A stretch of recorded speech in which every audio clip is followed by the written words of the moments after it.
ಸ್ನೇಹಿತರೆ, ರಾಯಚೂರು ಜಿಲ್ಲಾ ಗ್ರಾಮ ಪಂಚಾಯಿತಿಯಲ್ಲಿ ಕಲಿಯಿರುವಂತಹ ಬಿಲ್ ಕಲೆಕ್ಟರ್ ಕರ ವಸೂಲಿಗಾರ ಹುದ್ದೆಗಳಿಗೆ ಹೊಸದಾಗಿ ಅಧಿಸೂಚನೆ ಪ್ರಕಟಗೊಂಡೈತಿ. ಇದಕ್ಕೆ ನೋಡ್ರಿ, ಒಂದೇದು ಯಾವುದೇ ರೀತಿಯಾಗಿ ಎಕ್ಸಾಮ್ ಇರಂಗಿಲ್ಲ. ಕೇವಲ second P U C pass ಆಗಿತ್ತಂದ್ರೆ ಅಪ್ಲೈ ಮಾಡ್ಬೋದು.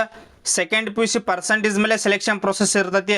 ನಿಮ್ಗೆ ಅಪ್ಲಿಕೇಶನ್ ಯಾರೆಲ್ಲ ಹಾಕ್ಬೋದು, ಸೆಲೆಕ್ಷನ್ ಪ್ರೊಸೆಸ್ ಯಾವ ರೀತಿಯಾಗಿರ್ತೈತಿ ಅದನ್ನು ಕಂಪ್ಲೀಟಾಗಿ ನಾ ಮುಂದೆ ತಿಳಿಸ್ಕೊಡ್ತೀನಿ. ಮತ್ತು ಡಿಸ್ಕ್ರಿಪ್ಷನ್ದಾಗ ನಮ್ಮ ಟೆಲಿಗ್ರಾಮ್ ಮತ್ತು ವಾಟ್ಸಪ್ ಲಿಂಕ್ ಕೊಟ್ಟನ್ನ ಪ್ರತಿಯೊಂದು ವಿದ್ಯಾರ್ಥಿಗಳು ಜಾಯ್ನ್ ಆಗ್ರಿ. ಈಗೇನು ಬಂದಿರತಕ್ಕಂಥ ಅಫಿಷಿಯಲ್ ನೋಟಿಫಿಕೇಶನ್ ಡೈರೆಕ್ಟಲ್ಲಿ ಶೇರ್ ಮಾಡ್ತಾನೆ, ವಿತ್ ಅಪ್ಲೈ ಲಿಂಕು ಶೇರ್ ಮಾಡ್ತಾನೆ. ನಿಮ್ದೇನಾರ ಕ್ವಾಲಿಫಿಕೇಷನ್ ಆಗಿತ್ತು ನಿಮಗೆ ತಾಲೂಕುಗಳನ್ನ ಮುಂದೆ ತಿಳಿಸ್ಕೊಡ್ತಾನೆ. ಯಾವ್ಯಾವ ತಾಲೂಕಿನವ್ರು ಇದಕ್ಕೆ ಅರ್ಜಿನ ಸಲ್ಲಿಸ್ಬೋದು ಅಂಥೇಳಿ ಅಲ್ಲಿ ಡೈರೆಕ್ಟ್ನಾಗ ಶೇರ್ ಮಾಡಿರ್ತಾನೆ, ಜಾಯ್ನ್ ಆಗ್ರಿ. ಮತ್ತು ಇನ್ನೊಂದು ನೋಡಿರಿ, ಪ್ರತಿಯೊಂದು ವಿದ್ಯಾರ್ಥಿಗಳು ಸಬ್ಸ್ಕ್ರೈಬ್ ಆಗಿ ನೋಡ್ಕೊರಿ. ಯಾಕಂದ್ರೆ ನೋಡಿರಿ, ಯಾವುದೇ ಜಾಬ್ಸ್ ಕಲ್ಪಾರ್ ಮಾಡ್ರೆ ಇಮಿಡಿಯೇಟಾಗಿ ನಿಮ್ಗೆ ವಿಡಿಯೋ ಮಾಡಿ ತಿಳಿಸ್ತಾನೆ. ಮೊದಲ ನೋಟಿಫಿಕೇಶನ್ ನೋಡೋಣ. ಇಲ್ಲಿ ನೋಡ್ಬೋದು, ನೋಟಿಸ್ ಯಾವಾಗ ಬಂದೈತೆ ಅಂದರೆ ಇದು 20/8/2026 20ನೇ ತಾರೀಕು ನೋಟಿಸ್ ಬಂದೈತಿ. ಇಲ್ಲಿ ವಿಷಯ ಒಳಗೆ ರಾಯಚೂರು ಜಿಲ್ಲಾ ವ್ಯಾಪ್ತಿಯ ಗ್ರಾಮ ಪಂಚಾಯಿತಿಯಲ್ಲಿ ಕಲಿಯಿರುವ ಟೋಟಲಾಗಿ 31 ಗ್ರಾಮ ಪಂಚಾಯತ್ ಕರ ವಸೂಲಿಗಾರ ನೋಡ್ರಿ ಬಿಲ್ ಕಲೆಕ್ಟರ್ ಹುದ್ದೆಗಳಿಗೆ ಅಧಿಸೂಚನೆ ಆಗೈತಿ.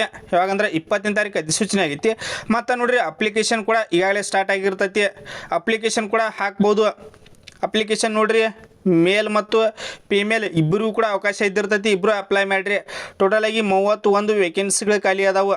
ಕೆಲವೊಂದಿಷ್ಟು ವಿದ್ಯಾರ್ಥಿಗಳು ಸರ ವೇಕೆನ್ಸಿ ಕಡಿಮೆ ಅದಾವ್ರಿ, ನಾವು ಸೆಲೆಕ್ಟ್ ಹಾಕಿವ್ರಿ. ಇಲ್ಲಿ ನೋಡ್ರಿ, second P U C percentage ಜಾಸ್ತಿ ಯಾರ್ದೆಲ್ಲ ಆಗಿರ್ತೈತಿ ಅಂಥ ವಿದ್ಯಾರ್ಥಿಗಳು ಅಪ್ಲೈ ಮಾಡಿರಿ.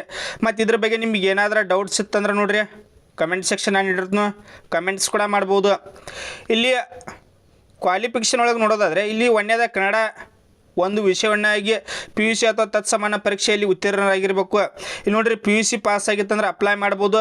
ಮತ್ತು ನೀವು 3 ತಿಂಗಳು ನೋಡ್ರಿ ಕಂಪ್ಯೂಟರ್ ಸರ್ಟಿಫಿಕೇಟ್ ಬೇಕು. ಇಲ್ಲಿ ನೋಡ್ರಿ, second P U C pass ಆಗಿರಬೇಕು ವಿತ್ ಕಂಪ್ಯೂಟರ್ ಸರ್ಟಿಫಿಕೇಟ್ ಕಡ್ಡಾಯ ಇರ್ತೈತಿ. ಅದು ನೋಡ್ರಿ 3 ತಿಂಗಳ ಕೋರ್ಸ್ದು ಏನಾದ್ರು ಕಂಪ್ಯೂಟರ್ ಸರ್ಟಿಫಿಕೇಟ್ ಇತ್ತಂದ್ರೆ ನೋಡ್ರಿ ಅಪ್ಲಿಕೇಶನ್ ಹಾಕ್ಬೋದು. ಮತ್ತು ವಯಸ್ಸು ನೋಡ್ರಿ ಜಸ್ಟ್ 18 ವರ್ಷ, ಕೇವಲ 18 ವರ್ಷ ಆಗಿತ್ತಂದ್ರೆ ಅಪ್ಲೈ ಮಾಡ್ಬೋದು. ಈಗ ಗರಿಷ್ಠ ಪರಿಶಿಷ್ಟ ಜಾತಿ ಪರಿಶಿಷ್ಟ ಪಂಗಡ ಕ್ಯಾಟಗರಿ 1 ಅಭ್ಯರ್ಥಿಗಳಿಗೆ 45 ವರ್ಷ ವಯಸ್ಸಿದ್ದಿರ್ತೈತಿ. ಮತ್ತು ಇತರೆ ಹಿಂದುಳಿದ ವರ್ಗದವ್ರಿಗೆ ನೋಡ್ರಿ 2A 2B 3A 3Bದವ್ರಿಗೆ 43 ವರ್ಷ ಇದ್ದಿರ್ತೈತಿ. ಮತ್ತು ಸಾಮಾನ್ಯ ವರ್ಗದವ್ರಿಗೆ 40 ವರ್ಷ. ಜಸ್ಟ್ ನೋಡ್ರಿ 18 ವರ್ಷವಾಗಿ second P U C complete ಆಗಿ 3 ತಿಂಗಳದ್ದು ನೋಡ್ರಿ ಕಂಪ್ಯೂಟರ್ ಕೋರ್ಸ್ದು ಸರ್ಟಿಫಿಕೇಟ್ ಇತ್ತಂದ್ರೆ ಅಪ್ಲೈ ಮಾಡೋಕ್ಕೆ ಎಲಿಜಿಬಲ್. ಸೆಲೆಕ್ಷನ್ ಪ್ರೊಸೆಸ್ ನೋಡ್ರಿ, ಸ್ಟಾರ್ಟಿಂಗ್ ಹೇಳು ಯಾವುದೇ ರೀತಿಯಾಗಿ ಎಕ್ಸಾಮ್ ಇರಂಗಿಲ್ಲ. ಕೇವಲ ನಿಮ್ದೇನು second P U C percentage ಇದ್ದಿರ್ತೈತಿಲ್ಲ, ಕೇವಲ ಅದ್ರ ಮೇಲೆ ಸೆಲೆಕ್ಷನ್ ಪ್ರೊಸೆಸ್ ಇರ್ತೈತಿ. ಇಲ್ಲಿ ಕ್ಯಾಟಗರಿ ವೈಸ್ ವೇಕೆನ್ಸಿ ನೋಡ್ಕೋರಿ. ಇದನ್ನು ಡೈರೆಕ್ಟ್ ನಮ್ಮ ಟೆಲಿಗ್ರಾಮ್ದಲ್ಲಿ ನಾನು ಶೇರ್ ಮಾಡಿರ್ತೀನಿ ಈ PDF. ಇಲ್ಲಿ ಕ್ಯಾಟಗರಿ ವೈಸ್ ವೇಕೆನ್ಸಿಗಳು ನೋಡ್ಕೊಂಡು ಅಪ್ಲಿಕೇಶನ್ ಹಾಕ್ರಿ. ಅಪ್ಲಿಕೇಶನ್ ಹಾಕುವಂಥ ವಿದ್ಯಾರ್ಥಿಗಳು ಇಲ್ಲಿ ಗ್ರಾಮ ಪಂಚಾಯತಿ ಹೆಸರೈತಿ, ಇಲ್ಲಿ ನೋಡ್ಕೋರಿ ನೀವು. ಇಲ್ಲಿ ಅಪ್ಲಿಕೇಶನ್ ಯಾರೆಲ್ಲ ಹಾಕ್ಬೋದು, ಪ್ರತಿಯೊಂದು ವಿದ್ಯಾರ್ಥಿಗಳು ಅಪ್ಲಿಕೇಶನ್ ಹಾಕಕ್ಕೆ ಬರೋಂಗಿಲ್ಲ. ಯಾರ್ದೆಲ್ಲ second P U C pass ಆಗೈತಿ ಅಂಥ ಪ್ರತಿಯೊಂದು ವಿದ್ಯಾರ್ಥಿಗಳು ಅಪ್ಲಿಕೇಶನ್ ಹಾಕಕ್ಕೆ ಬರೋಂಗಿಲ್ಲ. ಇಲ್ಲಿ ನೋಡ್ರಿ, ಕ್ಲಿಯರ್ಲಿ ಮೆನ್ಷನ್ ಮಾಡ್ಯಾರು ಅಪ್ಲಿಕೇಶನ್ ಯಾರೆಲ್ಲ ಹಾಕ್ಬೋದು ಅಂಥೇಳಿ. ಇಲ್ಲಿ ನೋಡ್ರಿ, ರಾಯಚೂರು ಜಿಲ್ಲೆಯ ಗ್ರಾಮ ಪಂಚಾಯಿತಿಗಳಲ್ಲಿ ಖಾಲಿ ಇರುವ ಹುದ್ದೆಗಳಿಗೆ ಆ ಗ್ರಾಮ ಪಂಚಾಯಿತಿಯ ಗ್ರಾಮಗಳಲ್ಲಿ ವಾಸ ಮಾಡುವ ಅಭ್ಯರ್ಥಿಗಳು ಮಾತ್ರ ಅಪ್ಲಿಕೇಶನ್ ಹಾಕಬೇಕು. ಇಲ್ಲಿ ನೋಡ್ರಿ, ಪ್ರತಿಯೊಂದು ವಿದ್ಯಾರ್ಥಿಗಳು ಅಪ್ಲಿಕೇಶನ್ ಹಾಕಕ್ಕೆ ಬರೋಂಗಿಲ್ಲ. ಒಂದೇದು ನೋಡ್ರಿ, ಆ ಗ್ರಾಮ ಪಂಚಾಯಿತಿಯಲ್ಲಿ ವಾಸವಾಗಿದ್ದಂತಹ ಅಭ್ಯರ್ಥಿಗಳು ಮಾತ್ರ ಅಪ್ಲಿಕೇಶನ್ ಹಾಕ್ಬೋದು. ಇಲ್ಲಿ ನೋಡ್ರಿ, ಬೇರೆ ಜಿಲ್ಲೆಯವರು ತಾಲೂಕಿನವರು ಗ್ರಾಮ ಪಂಚಾಯಿತಿ ಅಭ್ಯರ್ಥಿಗಳು ಅಪ್ಲಿಕೇಶನ್ ಹಾಕಿರ ಅದನ್ನು ಕನ್ಸಿಡರ್ ಮಾಡೋಂಗಿಲ್ಲ ಅಂತೇಳಿ ಕೊಟ್ಟಾರು. ನೋಡ್ರಿ, ಆ ಗ್ರಾಮ ಪಂಚಾಯಿತಿಯಲ್ಲಿ ಖಾಲಿ ವಾಸವನ್ನು ಮಾಡುವಂಥ ಅಭ್ಯರ್ಥಿಗಳು ಮಾತ್ರ ಅಪ್ಲಿಕೇಶನ್ ಹಾಕ್ಬೋದು.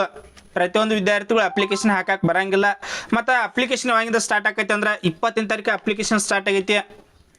ಈಗಾಗಲೇ ನೋಡ್ರಿ ಅಪ್ಲಿಕೇಶನ್ ಸ್ಟಾರ್ಟ್ ಆಗೈತಿ. ಮತ್ತು ಅಪ್ಲಿಕೇಶನ್ ಹಾಕಕ್ಕೆ ಕೊನೆಯ ದಿನಾಂಕ ಬಂದ್ಬಿಟ್ಟು 3/9/2026 ಅಪ್ಲಿಕೇಶನ್ ಹಾಕಕ್ಕೆ ಕೊನೆಯ ದಿನಾಂಕ ಆಗಿರ್ತೈತಿ.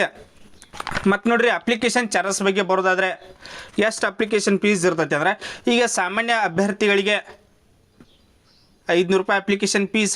ಮತ್ತು ನೋಡ್ರಿ, ಇದ್ರ ಬಗ್ಗೆ ನಿಮ್ಗೆ ಏನಾದರೂ ಡೌಟ್ಸ್ ಇತ್ತಂದ್ರೆ ನೋಡ್ರಿ ಕಮೆಂಟ್ ಸೆಕ್ಷನ್ ನಾನು ಇಟ್ಟಿರ್ತೀನಿ, ಕಮೆಂಟ್ಸ್ ಕೂಡ ಮಾಡ್ಬೋದು. ಪ್ರತಿಯೊಂದು ವಿದ್ಯಾರ್ಥಿಗಳಿಗೆ ರಿಪ್ಲೈ ಕೊಡ್ತೀನಿ. ನಿಮ್ಗೆ ಏನೇ ಡೌಟ್ಸ್ ಇತ್ತಂದ್ರೆ ನೋಡ್ರಿ ಕಮೆಂಟ್ಸ್ ಮಾಡ್ಬೋದು.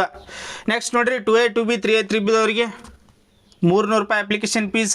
ಮತ್ತು ನೆಕ್ಸ್ಟ್ SC ST ಕ್ಯಾಟಗರಿ 1 ಅಭ್ಯರ್ಥಿಗಳಿಗೆ 200 ರೂಪಾಯಿ. ಮತ್ತು ವಿಶೇಷ ಚೇತನ ಅಭ್ಯರ್ಥಿಗಳಿಗೆ ಯಾವುದೇ ರೀತಿಯಾಗಿ ಅಪ್ಲಿಕೇಶನ್ ಚಾರ್ಜಸ್ ಇರೋಂಗಿಲ್ಲ. ಮತ್ತು ನೋಡ್ರಿ, ಅಪ್ಲಿಕೇಶನ್ ಫೀಸ್ ಯಾವ ರೀತಿಯಾಗಿ ಪೇ ಮಾಡಬೇಕಂದ್ರೆ ಇದನ್ನ ಇದು SBI ಚಾನಲ್ ಬರ್ತೈತಿ. ಆ ಚಾನಲ್ PDF ಒಳಗೆ ಚಾನಲ್ ನೇಮ್ ಐತದ ಅಕೌಂಟ IFSC ಕೂಡ. ಆ ಅಕೌಂಟಿಗೆ ನೀವು ಅಪ್ಲಿಕೇಶನ್ ಫೀಸ್ ಪೇ ಮಾಡಬೇಕು ಬ್ಯಾಂಕಿಗೆ ಹೋಗಿ. ಅದೇನು ರಸೀದಿ ಚಾನಲ್ ಏನು ಕೊಡ್ತಾರಲ್ಲ ಅದನ್ನು ತಂದು ಅಪ್ಲಿಕೇಶನ್ ಹಾಕೊಂಬಂದು ಅದನ್ನು ಅಪ್ಲೋಡ್ ಮಾಡಬೇಕು ರಸೀದಿ ಚಾನಲ. ಇಷ್ಟು ನೋಡ್ರಿ ಇದ್ರ ಬಗ್ಗೆ ಮಾಹಿತಿ ಇದ್ದಿರ್ತೈತಿ. ಇದನ್ನ ಬಿಟ್ಟು ನಿಮಗೆ ಏನೇ ಡೌಟ್ಸ್ ಇತ್ತಂದ್ರೆ ಕಮೆಂಟ್ಸ್ ಮಾಡಬಹುದು. ಎನಿ ಡೌಟ್ಸ್ ಅಪ್ಲಿಕೇಶನ್ ನೋಡ್ರಿ, ಪ್ರತಿಯೊಂದು ವಿದ್ಯಾರ್ಥಿಗಳು ಅಪ್ಲಿಕೇಶನ್ ಹಾಕಕ್ಕೆ ಬರೋಂಗಿಲ್ಲ. ಆ ಗ್ರಾಮ ಪಂಚಾಯಿತಿಯಲ್ಲಿ ವಾಸ ಮಾಡುವಂತಹ ಅಭ್ಯರ್ಥಿಗಳು ಮಾತ್ರ ಅಪ್ಲಿಕೇಶನ್ ಹಾಕಕ್ಕೆ ಬರ್ತೈತಿ. ಬೇರೆ ತಾಲೂಕಿನವರು ಗ್ರಾಮ ಪಂಚಾಯತಿಯವರು ಅಪ್ಲಿಕೇಶನ್ ಹಾಕಕ್ಕೆ ಬರೋಂಗಿಲ್ಲ.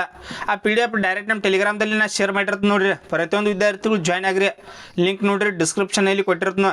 ಮತ್ತು ಇದ್ರ ಬಗ್ಗೆ ನಿಮ್ಗೆ ಏನೇ ಡೌಟ್ಸ್ ಇತ್ತಂದ್ರೆ ಕಮೆಂಟ್ಸ್ ಮಾಡ್ಬೋದು ಅಥವಾ ಪರ್ಸನಲಾಗಿ ನಾನು ಇನ್ಸ್ಟಾಗ್ರಾಮ್ದಲ್ಲಿ ಕೂಡ ಕಾಂಟ್ಯಾಕ್ಟ್ ಮಾಡ್ಬೋದು. ಹಂಗೆ ನೋಡಿರಿ ಪ್ರತಿಯೊಂದು ವಿದ್ಯಾರ್ಥಿಗಳು ಸಬ್ಸ್ಕ್ರೈಬ್ ಬಂದು ಮಾಡ್ಕೊರಿ. ಯಾಕಂದ್ರೆ ನೋಡ್ರಿ ಯಾವುದೇ ಜಾಬ್ಸ್ ಕಲ್ಪಾರ್ ಮಾಡ್ರೆ ಇಮಿಡಿಯೇಟಾಗಿ ನಿಮ್ಮ ವಿಡಿಯೋ ಮಾಡಿ ತಿಳಿಸ್ತಾನೋ. Thanks for watching. ಜೈ ಹಿಂದ್.